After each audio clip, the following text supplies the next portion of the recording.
इसमें श्री अभिषेक मनु सिंघवी से लेकर श्री विवेक ठाकुर जी तक पक्ष और विपक्ष के 20 सांसदों ने अपने अपने विचार इस बिल पर रखे। कुछ स्पष्टताएं भी मांगी गई, कुछ पॉलिटिकल कटाक्ष भी किए गए, कुछ हमारी मंशा पर सवाल भी उठाए गए और कुछ रचनात्मक सुझाव भी आए। मगर सभी प्रकार से सभी सदस्यों ने जो कुछ भी विचार इस सदन के पटल पर रखा है, मैं उसका स्वागत करता हूं। उपसभापति महोदय, जब मैं बिल पायलट कर रहा हूं तब मेरा दायित्व है कि बिल के बारे में जितनी भी बातें उठाई गई हैं वो सभी बातों को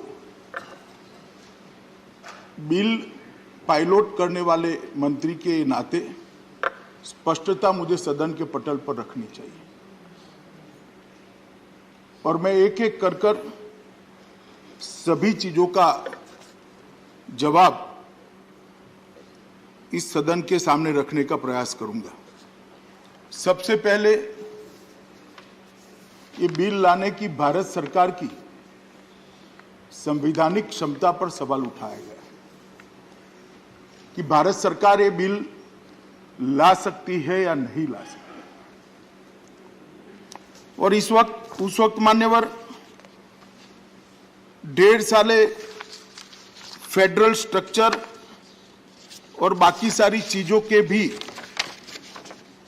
बहुत सारे सवाल उठाए गए। मैं सबसे पहले इसको स्पष्ट करना चाहता हूं। मान्यवर, यह विधेयक संविधान के अनुच्छेद 239 ए में प्रदत्त संसद की शक्तियों के अनुरूप लाया गया है। अगर इसको ध्यान से कोई पढ़ लेगा तो सारे कंफ्यूजन वहीं पर समाप्त हो जाए। अनुच्छेद 239 ए के साथ अनुच्छेद 239 ए 3B के अनुसार संसद को दिल्ली संघ राज्य क्षेत्र या उसके किसी भी भाग के बारे में किसी भी विषय पर कानून बनाने का अधिकार प्राप्त है।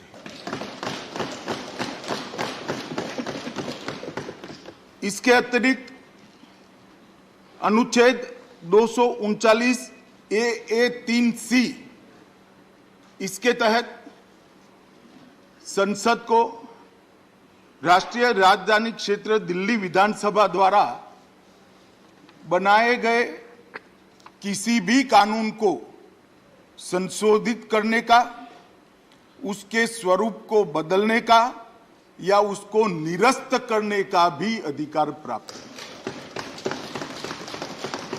संघीय ढांचे की बात सारे लोग करते हैं।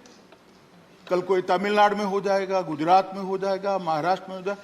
ना जी, मैं नहीं कर सकता वहां पर, क्योंकि वह पूर्ण राज्य है। आप ये सारी आर्ग्यूमेंट करते वक्त ये भूल जाते हैं कि दिल्ली राजधानी क्षेत्र पूर्ण राज्य नहीं, इसका यूटी से भी एक अलग स्टेटस है और इसके लिए संविधान के अंदर अलग प्रोविजन है। और जो कहते हैं कि हम पावर हंग्री हैं, मान्यवर, ऐसा जो लोग कह रहे हैं वो जरा आईने में अपना चेहरा एक बार देख ले, उन्होंने क्या क्या किया। मैं बताना चाहता हूं मान्यवर, 2014 से लेकर अब तक देश में कई चुनाव लड़े हम, कई चुनाव हारे भी, कई चुनाव जीते भी। ना हमें हारने का भय है, ना जीतने का अहंकार है। मान्यवर, हम तो वो पार्टी से आते हैं जिनके कभी लोकसभा में 2 सदस्य हुआ करते थे और वो 2 सदस्य देखकर कांग्रेस की ट्रेजरी बैंक से ताने लगाए जाते थे हम दो और हमारे दो। शक्ति सिंह भाई ने ठीक ही कहा, जो इतिहास को भूल जाते वो इतिहास बन जाते हैं। शक्ति सिंह जी, ये कहावत नहीं है, मैं तो सदन में ही देख रहा हूं। जो इतिहास को भूल जाते हैं वो इतिहास ही बन जाते हैं।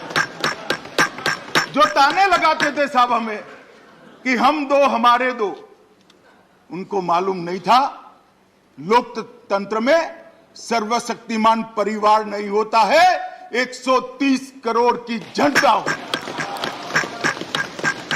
130 करोड़ की जनता हो। और आज भी मैं कहता हूं, जो इतिहास को भूल जाते हैं वो इतिहास बन जाते हैं। हम नहीं भूले इतिहास को। मान्यवर, मैं इस बात पर बाद में आऊंगा। सबसे पहले मैं जो फेडरल स्ट्रक्चर की दुहाई देते हैं और यहां पर जो चर्चा होती है उसमें हम अनजाने में, अज्ञान से या आशय के साथ जो भी बात करते हैं, इसको देश श्रद्धा से देखता है। अगर गलत बात करते हैं तो गुमराह भी होता है। इसलिए मेरा दायित्व है कि जो गलत बातें करी गई है उसका मैं एक एक कर स्पष्ट उल्लेख करूं। यह बिल फेडरल स्ट्रक्चर पर किसी भी एंगल से, किसी भी दृष्टि से कोई आघात नहीं करता। मान्यवर, फेडरल स्ट्रक्चर पर तो आघात तब होता जब किसी पूर्ण राज्य के लिए मैं बिल लेकर आता। सबको मालूम है दिल्ली संघ राज्य है और राजधानी क्षेत्र के सरकार का एक अलग कानून है, इसके लिए एक अलग प्रोविजन किया है।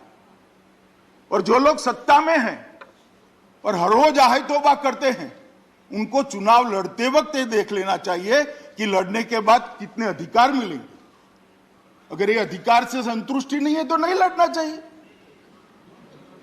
आप संघ राज्य क्षेत्र का, एनसीडी का चुनाव लड़ो, यहां राजधानी क्षेत्र का चुनाव लड़ोगे और मांग और महत्वाकांक्षा पूर्ण राज्य की रखोगे, ये तो संभव ही नहीं। कहीं न कहीं आपकी सोचने में थोड़ा फर्क है। इसको रिपेयर कर लीजिए तो सारी चीजें अपने आप समझ में आती। इसको समझने के लिए मान्यवर स्पिरिट से संविधान को देखना पड़ेगा। अभी कांग्रेस के अभिषेक मनु सिंघवी जी और शक्ति सिंह भाई भी यही बात को कहते हैं। हालांकि शक्ति भाई बाद में मोरालिटी पर आ गए संविधान से निकलकर, परंतु मैं उनको एक बात कहना चाहता हूं। मान्यवर, जब ये कानून लाया गया तब तत्कालीन देश के गृह मंत्री ने जो बात कही है मैं पढ़ना चाहता हूं। और मैं बता दूं, वो हमारी पार्टी के नहीं थे, उन्हीं की पार्टी के श्री चिदंबरम जी थे और बहुत अच्छे धाराशास्त्री भी हैं। उन्होंने जो मैं कह रहा हूं वो सभी लिखा है। संविधान के अनुच्छेद 300 और 239 ए 3C के तहत परंतु के आधार पर डीएमसी अधिनियम 1957 में संशोधन करने वाला अगर विधानसभा करती है तो कोई भी विधेयक राष्ट्रपति के सहमति के बगैर अमल में नहीं आ सकता।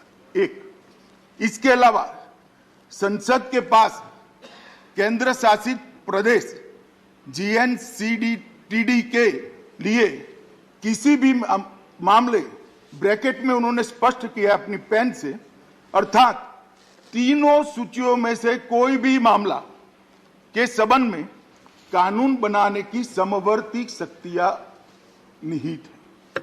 इसके अलावा संविधान के अनुच्छेद 239 ए 3C के दूसरे प्रावधान के तहत भले ही संशोधन अधिनियम को सहमति दी गई हो, संसद मतलब वो अधिनियम जो दिल्ली सरकार ने पारित किया है, सहमति दी गई हो, संसद किसी भी समय एक ही मामले में किसी भी समय एक ही मामले में कोई भी कानून बना सकता है, इसको संशोधित भी कर सकता है, इसको निरस्त भी कर सकता है, जो मैं कर रहा हूं।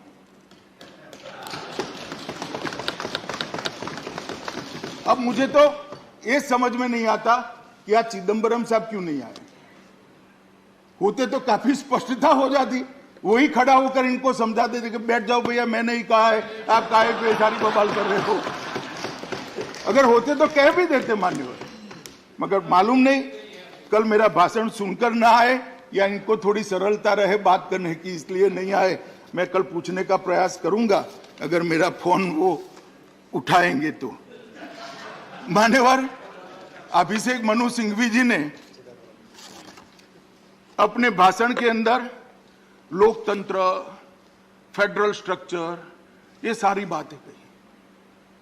अभिषेक मनु सिंघवी जी अगर टीएमसी से आते तो थोड़ा बहुत करते तो मैं अलग जवाब देता, मगर कांग्रेस से आते हैं, इमरजेंसी डालने वाली पार्टी, एक ही अधिनियम देश भर के सारे लोकतांत्रिक अधिकार छीन लेने वाली पार्टी, विपक्ष के 2 लाख से ज्यादा कार्यकर्ताओं को कोई दोष के बगैर जेल में डाल देने वाली पार्टी। मान्यवर सभी, मैं बताता हूं क्या व्यवस्था है, मैं बताता हूं।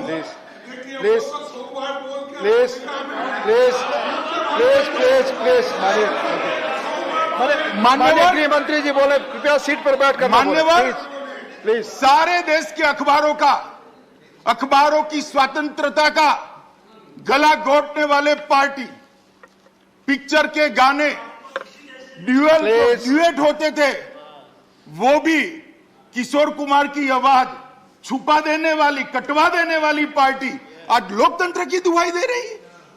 और फौजिया खान जी ने ठीक कहा, प्लीज फौजिया खान जी ने ठीक कहा प्लीज कि कोई इसका समर्थन नहीं कर रहा। आज भी ये समर्थन कर रहे, मुझे रोक टोक कर, आज भी समर्थन कर रहे हैं। मान्यवर फौजिया खान जी ने ठीक कहा कि देश में इमरजेंसी का कोई समर्थन नहीं कर सकता, ना करना चाहिए, ना आज भी मैं आपको कहता हूं मत करिए, वरना बहुत दिक्कत है। प्लीज प्लीज प्लीज प्लीज माननीय गृह मंत्री प्लीज, मान्यवर बोले सीट पर मान्यवर बोले, प्लीज प्लीज। तो आप टिप्पणी आप नकारते हैं क्या? प्लीज आपस में बात न करें प्लीज। मान्यवर उन्होंने कहा कि प्लीज मान्यवर उन्होंने कहा कि केवल और केवल भय के कारण बिल लाया गया है। भय किस बात का भय? चुनाव के हार का भय? हम तो लोकतंत्र में मानते हैं हार कभी भी किसी की भी हो सकती है, हमारी भी हो सकती है, आपकी भी हो सकती है, किसी जनता जो तय करेगी वो जीतेगा, नहीं करेगी वो नहीं करेगा। मगर एक मैं छोटा सा सवाल पूछना चाहता हूं, भय किसको है मान्यवर? क्यों अभी चुनाव कराना है? 6 महीने बाद करोगे तो हार जाओगे क्या? भय किसको है? हम एक व्यवस्थापन खड़ा करने के लिए 6 महीना मांग रहे हैं, तो बाद में हार जाओगे क्या? लोकप्रियता डाइल्यूट हो जाएगी क्या? मान्यवर मैं आपको बताना चाहता हूं, यहां पर कांग्रेस पार्टी ने कहा कि निचले मतलब स्थानीय निकायों के अंदर चुनाव समय पर होना चाहिए। महाराष्ट्र में क्या हो रहा है भाई? कितने चुनाव अटका कर बैठ गए? क्यों बैठ गए? अगर स्पीड थी तो भाषण में कहते हमारी महाराष्ट्र सरकार भी ठीक नहीं कर रही है। और ये हमारे माननीय सदस्य तृणमूल कांग्रेस के जवाहर सरकार जी बोले, मैं जवाहर सरकार जी को बताना चाहता हूं, जवाहर सरकार जी अभी क्या हुआ है बंगाल के अंदर, जरा बोल देते अच्छा लगता। आप तो कम से कम स्पिरिट वाले लगते। 2020 में चुनाव होना था, 22 में कराया, कोई कारण नहीं। और एडमिनिस्ट्रेटर भी अपने एमएलए को बनाया, क्या बोल रहे हैं भैया आप? कहां बोल रहे हैं? ये अज्ञानियों का मेला है क्या? कोई बंगाल को नहीं देखता? हम देख रहे हैं साहब। कम से कम आप तो मत बोलिए, और लोग बोले जिन्होंने नहीं किया है। और आज भी मान्यवर 2022 हो गया, 20 में चुनाव ड्यू थे, 4 कॉरपोरेशन और 108 नगर पालिकाओं में चुनाव नहीं कराया गया है, कोई कारण भी नहीं कहता है। और हमें पूछ रहे हैं कि चुनाव ठाल रहे हो। अरे भाई, जरा आईने में अपने आप को देखो, आत्मचिंतन करो। हमें पावर हंग्री कहा जा रहा है। मैं कभी नहीं छिपाता मान्यवर, मैं कह देता हूं, मैं चाहता हूं कि हर चुनाव में मेरी पार्टी जीते, ऐसी मेरी मंशा भी है और हम प्रयास करते हैं। इसमें कोई बुराई नहीं है। लोकतंत्र में हर दल प्रयास करेगा। तो क्या आप चुनाव हारने के लिए मैदान में उतरते हो? हर पार्टी चुनाव जीतने के लिए मैदान में उतरती है, मगर हमारा रास्ता कार्यकर्ताओं को मार देने का नहीं है जवाहर साहब, कार्यकर्ताओं की पत्नियों पर बलात्कार करने का नहीं है, उनको ओडिशा तक भाग जाना पड़े, ये हमारा रास्ता नहीं है। हमारा रास्ता चुनाव का रास्ता है और चुन कर हम आना चाहते हैं, लोकतंत्र के आधार पर आना। हमारी मंशा पर कैसे सवाल कर रहे हैं मान्यवर? मैं बताना चाहता हूं ये क्यों लाना पड़ा है। आज मैं जब यहां पर हूं तब संजय भाई ने कहा फोबिया हो गया है। संजय भाई की तरह भाषा का प्रयोग मैं नहीं कर सकता मान्यवर। आजकल कर मुझे 27 साल हो गए किसी ने किसी विधायिका में रहते हुए, मैं इसी भाषा का प्रयोग नहीं कर सकता, परंतु सदन की मान्य भाषा में जवाब जरूर दूंगा और मेरा अधिकार है मान्यवर। उन्होंने कहा कि फोबिया हो गया है। अरे भाई, फोबिया कैसे होगा, किसको होगा? आप हमारी डिपॉजिट जमानत का आधा डेटा लेकर आए, मैं दे देता हूं। बहुत इससे भी ज्यादा गई है हमारी जमानत, कोई नई बात नहीं है। मगर एक म्युनिसिपैलिटी जीतकर हम ऐसा नहीं कहते थे कांग्रेस को हमारा फोबिया हो गया है, ऐसा अहंकार हम नहीं पालते थे। हम भी देखे हैं समय भाई, बोटाद में हमारी म्युनिसिपैलिटी जनसंघ जीत गई तो आनंद हो जाता था, कह रहे भाई चलो एक बार म्युनिसिपैलिटी जीत गए। परंतु बाद में यहां आकर अटल जी ये नहीं कहते थे कि जवाहरलाल जी आपको अटल बिहारी वाजपेयी का फोबिया हो गया। मान्यवर, इस चुनाव में ऐसा क्या परिणाम आया है, क्या परिणाम ऐसा आया जिससे हम डरे? मैं बताता हूं। उत्तर प्रदेश के अंदर उनको 0.38% वोट मिला है आप पार्टी को, और 349 डिपॉजिट जब्त हो गई और 306 जगह नोटा से भी कम वोट मिला है। नहीं, मैं फोबिया का जवाब दे रहा हूं रमेश भाई, हमें फोबिया होने का कोई कारण ही नहीं है। मैं जवाब देता हूं पूरा। उत्तराखंड में 68 जमानत जब्त हो गई 70 में से, गोवा में 39 में से 35। प्लीज प्लीज प्लीज बोलता हूं मैं। माननीय एलओपी प्लीज प्लीज सीट पर बैठकर बात करें। माननीय एलओपी प्लीज प्लीज प्लीज। और मान्यवर, कोई माननीय गृह मंत्री अभिषेक मनु सिंघवी जी ने कहा, प्लीज, अभिषेक मनु सिंघवी जी ने कहा कि हम भय से और भय के आक्रांत से बिल लेकर आएंगे। मान्यवर, मैं उनको बताना चाहता हूं कि 5 राज्यों में 454 जगह पे उनकी डिपॉजिट, मुझे तो कोई डरने की जरूरत नहीं है। 4 राज्य में नरेंद्र मोदी जी के नेतृत्व में हमने फिर से सरकार बनाई, हमें डरने की जरूरत नहीं मान्यवर। मगर ये सवाल पूरा जो खड़ा हो रहा है वो भय का नहीं है।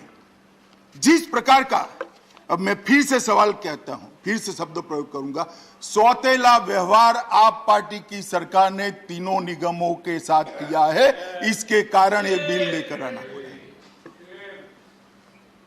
मान्यवर, हमसे तो दुश्मनी हो सकती है, दिल्ली की जनता से क्या दुश्मनी है?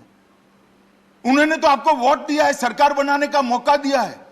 भाजपा की खुंदक दिल्ली की जनता पर क्यों निकाल रहे हो? मान्यवर, मैं कुछ बताना चाहता हूं। यहां पर चौथा वित्त आयोग तो पूरा उन्होंने सिरे से निकाल दिया, चलो छोड़ दो। दिल्ली का 5वां वित्त आयोग, जिसमें अनुशंसा की गई कि दिल्ली सरकार ने 40,561 करोड़ रुपया तीनों निगमों को देना है प्रोरेटा। दिल्ली सरकार सहमत नहीं हुई, 21,000 करोड़ के आधा कर दिया। 21,000 करोड़ से सहमत हुई, 19,000 करोड़ तो उड़ा ही दिया, 21,000 करोड़ भी पूरा नहीं दिया मान्यवर, और इसका कारण भी नहीं दिया। क्यों नहीं दिया? हमने राजधानी क्षेत्र दिल्ली सरकार ने महत्वपूर्ण अनुशंसाओं को जो 5वें दिल्ली वित्त आयोग ने की, उसको मानो ऋण माफी नहीं माना, शिक्षा क्षेत्र व्यय की पूर्ण प्रतिवृत्ति जो प्राथमिक शालाएं कॉरपोरेशन चला रही है नहीं माना, स्वच्छता पर व्यय के लिए वित्त पोषण नहीं माना, बकाया ऋणों पर ब्याज माफ करना नहीं माना, और ये कहते हैं कि हम सौतेला व्यवहार नहीं करते। मान्यवर, टोटल 5 साल के बाद तीनों निगम की कुल देनदारी 16,415 करोड़ है और 19,000 करोड़ इन्होंने तो यही नहीं दिए, बाकी नीचे का तो अलग टोटल होता है। ये 19,000 करोड़ देते तो आज तीनों कॉरपोरेशन प्रॉफिट में होते और 3,000 करोड़ रुपया और नगर निगमों को सुविधाओं के लिए प्राप्त होता। इसको मैं सौतेला व्यवहार ना कहूं तो क्या कहूं मान्यवर? ये सौतेला व्यवहार ही है। वो इसलिए किया जाता है कि नगर निगम का चुनाव आ रहा है, जनता त्राहिमाम हो जाए और आप पार्टी को वोट दे। संजय भाई, ऐसे स्वप्न कभी पूरे नहीं होंगे। जनता सब जानती है, जब ये एकीकरण हो जाए, डिलिमिटेशन हो जाए, आ जाइएगा चुनाव के मैदान में, कर लगेंगे 2-2 हाथ, कोई नहीं डरता जी, कोई फोबिया नहीं, जरा भी नहीं डरते। मान्यवर, जिस प्रकार से हमने तीनों निगमों ने व्यवसायिक कर को बढ़ाने के लिए 2020 में प्रस्ताव भेजा, जवाब ही नहीं। वो सहायता तो देते नहीं है, कर बढ़ाने नहीं देते। तीनों निगमों द्वारा एक बार की पार्किंग प्रभारों को बढ़ाने के लिए प्रस्ताव भेजा, कोई जवाब नहीं है, परमिशन नहीं देते हैं। जो कह रहे हैं ना, क्यों दखल कर रहे हो, मैं कारण दे रहा हूं। एनडीएमसी ने स्थानांतर शुल्क के संशोधन के लिए प्रस्ताव हुआ, कोई जवाब नहीं है। दक्षिणी निगम की मंशा, उन्होंने अपनी बैलेंस शीट अच्छी थी, दक्षिणी निगम ने कहा कि हम बॉन्ड लाकर आरबीआई के रूल्स एंड रेगुलेशन के हिसाब से बॉन्ड लाकर हमारा निगम चलाना चाहते हैं, परमिशन नहीं दी। शराब और ईंधन पर बढ़ी हुई एक्साइज ड्यूटी से अर्जित राजस्व, साहब इतनी शराब की दुकानें खोल दी है, मुझे तो कई बार होता है, लगता है पूरा दिल्ली में खाना न हो, मगर ठीक है, जो करना था वो आपने कर दिया। इसके राजस्व में नगर निगम का हिस्सा देते ही नहीं है मान्यवर, ये कैसे चलाना? कुछ लोगों ने सवाल उठाया कि इससे इनकम कैसे बढ़ जाएगी, 1+1+1 का थ्योरी समझाया। आप क्या समझते हो? आप न समझाते हो तो हम नहीं समझते, हम भी समझते हैं। मगर 3 निगमों में से एक निगम की आय ज्यादा है, दूसरे की मध्यम है और तीसरे की कनिष्ठ है। तीनों अगर इकट्ठा हो जाते हैं तो कठिनाई कम होगी, एडमिनिस्ट्रेटिव खर्चा कम होगा, कमिश्नर एक हो जाएगा, मुख्यालय एक हो जाएगा, चीफ इंजीनियर एक हो जाएगा, सारी व्यवस्थाएं, खर्चा भी कम होगा। और इसमें किसी को क्या आपत्ति हो सकती है मान्यवर? और मुझे सवाल कर रहे थे कि आपने क्या दिया दिल्ली सरकार को। मान्यवर, मैं 2011 से बोलना चाहता हूं, 10-11 से। 10-11 में 443 करोड़, 11-12 में 582 करोड़, 12-13 में 800 करोड़, 13-14 में 582 करोड़। उसके बाद हम आए, 14-15 में भी हम नहीं थे, मगर 568 करोड़। हम आने के बाद 2016-17 में दिल्ली को देने वाला पैसा 817 करोड़, 857 करोड़, 887 करोड़, 19 में 812 करोड़, 20 में 1116 करोड़, 21 में 1030 करोड़ और 22 में 1000। मान्यवर, इसमें भी अर्ध सत्य है। एक तो हमने एक पैसा भी कम नहीं किया है, डबल किया है, जो पहले से कांग्रेस सरकार से चला आता है। मैं नहीं कहता कांग्रेस सरकार कम दे रही थी, मगर जो दिया जाता था उसमें हमने एक आने की भी कटौती नहीं की है मान्यवर। मैं फ्लोर पर बोल रहा हूं और जिम्मेदारी के साथ बोल रहा हूं मान्यवर। फिर भी यह अर्ध सत्य है। अर्ध सत्य इसलिए इन्होंने एक ही मद को किया है। टोटल कर एवज में केंद्रीय सहायता, ग्रांट इन एड, यूटी का आपदा राहत फंड, एक्सटर्नल एड और प्रोजेक्ट्स, ये सब मिलकर बहुत बड़ा फंड होता है। पुलिस का खर्चा पूरा भारत सरकार उठाती है। ये सब मिलाकर 17,000 करोड़ से ज्यादा हर साल दिल्ली की जिम्मेदारी भारत सरकार की। मगर आंकड़े ऐसे रखेंगे भाई मेरी पार्टी के तो संस्कार ऐसे नहीं है, मालूम नहीं कि आप कैसे बोलना चाहते हैं। मान्यवर, मैं इतना ही कहना चाहता हूं कि ना इसके अंदर ये बिल लाने में सरकार ने कोई संवैधानिक जिम्मेदारी का निर्वहन करते हुए, हर संवैधानिक जिम्मेदारी का निर्वहन करते हुए इस बिल लाए हैं। ये बिल में हमारी कोई मंशा नहीं है, ना ही इस बिल के लागू होने के बाद, निगमों की तिथि समाप्त होने के बाद हम कोई पॉलिटिकल एडमिनिस्ट्रेटर रखने वाले हैं। एक स्पेशल ऑफिसर आएगा एक्ट के तहत, वो पुराने एक्ट का प्रोविजन है, नए एक्ट का प्रोविजन नहीं है। जो पहले से एक्ट था उसी का है। हम कोई पॉलिटिकल व्यक्ति को नहीं रखेंगे बंगाल की तरह। मान्यवर, एक स्पेशल ऑफिसर आएगा जो ऑफिसर इसको चलाएगा। और चुनाव भी मान्यवर समय पर ही होंगे। चुनाव के समय से हमें ना अभी डरने की जरूरत है, ना 6 महीने के बाद डरने की जरूरत है। मगर 6 महीने के बाद जिन लोगों को डर लग रहा है उनको चुनाव का हवा लग रहा है। मान्यवर, हम तो हर जगह ऑल इंडिया पार्टी है, हम हर जगह हर महीना कोई ना कोई स्थानीय इकाई का चुनाव होता है।